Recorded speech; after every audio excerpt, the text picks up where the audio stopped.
I'm not happy that we haven't won a postseason game in 3 years. In 3 years. Wow, that drought. Meanwhile, he's never gone 4 years. The Pats under Robert Kraft have never gone 4 years without winning a playoff game.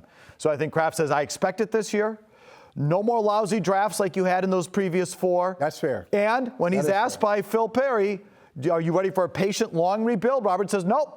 I'm looking for it this year. We have the talent. We've made the commitment as an organization. I've spent the money. Again, it's just more examples of Bill being put on notice. We got Tommy Curran coming to us from the Breakers in Florida. Tom, I ask you, did Robert Kraft lay out the parameters of what he expects from the Patriots this year today? No. And I hate to be the great debunker, but what I'm going to say is he wasn't put on notice, but he was again reminded that Robert Kraft is noticing. And I think that when you listen to Robert Kraft and his first statements, he's aligning himself with the fans. He's putting you back to Foxborough Stadium. I sat on those metal bleachers, and I'm living and dying, and I can't go through it. I know we had it good, but we're not going to rest on our laurels. And if we are backsliding to something I've never accepted, well, why would I do that now just based upon what happened last decade? So I don't think he's been put on notice, no. All right, yeah, you grew up here, and we've talked about this many times. You were there at Foxborough Stadium, Sullivan Stadium, metal bleachers, and you've talked about the progression that this franchise has made over the years. So you tell me, as somebody who grew up here, do you think Robert Kraft is being fair, or is he playing to the crowd? Is he playing to those loud voices in the balcony? I think it's an excellent question, Mike, and I do think he's being fair, because when you scrutinize the decisions made since 2017, since that Super Bowl, really, with including Malcolm Butler and sitting him down, and prior to that, since Brady decided he was going to advance some of the Tom Brady enterprises after the 2016 Super Bowl, it has been a slow slide of bad draft choices and dysfunction to a degree, which led to the greatest quarterback of all time being let go. And certainly that has to rankle Kraft. He said, Bill, I'm letting you make the decision. I'm Pontius Pilate. I wash my hands. And he goes and wins the Super Bowl. And how are the drafts going? So, yeah, I do think it's fair.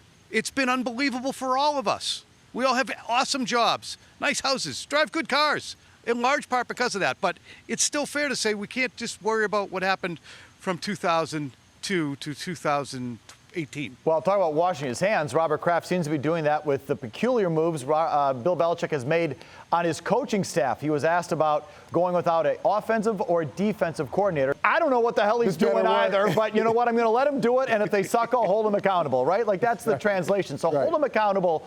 What does that mean, holding him accountable? And you guys have just said if Bill has a poor draft or a middling year, he's not going to be fired. I disagree. I think he could be, but let me throw one more scenario at you.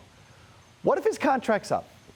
What if this is the last year of his contract and his performance this year, dictates what his next contract is, or whether he even gets a next contract? And so Robert isn't firing him, but it's, look, your last contract will be based on the results coming up this year. Is that a possibility, Tommy? Mike, everything you understand is a possibility. But what Michael Holley laid out in terms of you had Brady go and now you're going to chase Belichick out, and that would be a chasing. The Brady thing was not, but I think that he would have to tread very, very carefully. Now, Bill is juggling grenades with the coaching staff. If he has two guys who've never coached on that side of the ball, and there is nobody at this opulent hotel who thinks that those guys are, about to unhatch on the league, one of the most potent offenses in NFL history. They are saying, I don't get it either, but Bill usually has some kind of a plan, which is where Robert is. But if it backfires, I think then you're scrutinizing, okay, now we're not hiring coaches either. I mean, it's not just those guys. It's the number of guys who've gone out. Ivan Fears, Josh McDaniels, Mick Lombardi. It's not Shula and Landry and everybody else, but we're talking about some good or at least useful coaches who physically were not replaced with other humans. So could he fire him? No.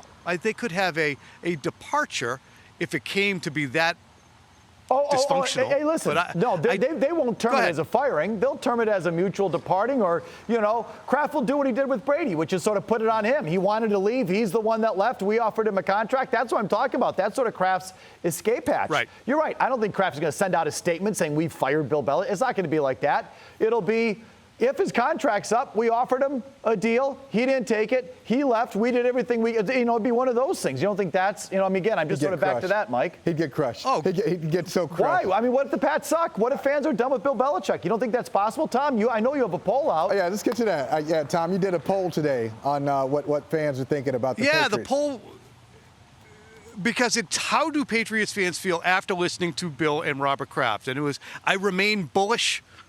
They felt good going in. Now there was some people who I felt better.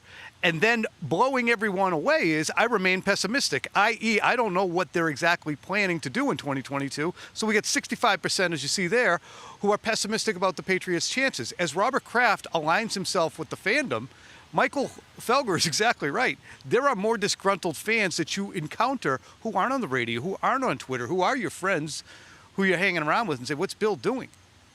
Yeah. And, there's a sizable contingent. And I wonder if the draft will change. It's like we're talking about, Robert Kraft said we had a good draft last year. On draft day or the day after, the rounds were over, were fans saying, hey, I'm really excited about Mac Jones and Christian Barmore and Ramondre Stevenson. I don't know. Do you think, Curran, that the draft, if the Patriots, move up 3 slots and take a wide receiver you've actually heard of and get a couple more pieces, will you get a sense that people will be a little more optimistic about what they're doing? Yeah, we'll see those numbers on the next poll that I'm surely going to do then rise. But if he trades back and then takes a guard from Texas Christian, I think people will start to lose their minds. Or he trades back into Friday night. I think people will be saying, is he really doing it this way when it seems he doesn't? I guess it's an urgency issue, guys, right? It's an urgency issue. There's a greater sense of urgency from Kraft and the fan base than Bill's illustrating. But he's a stoic guy anyway.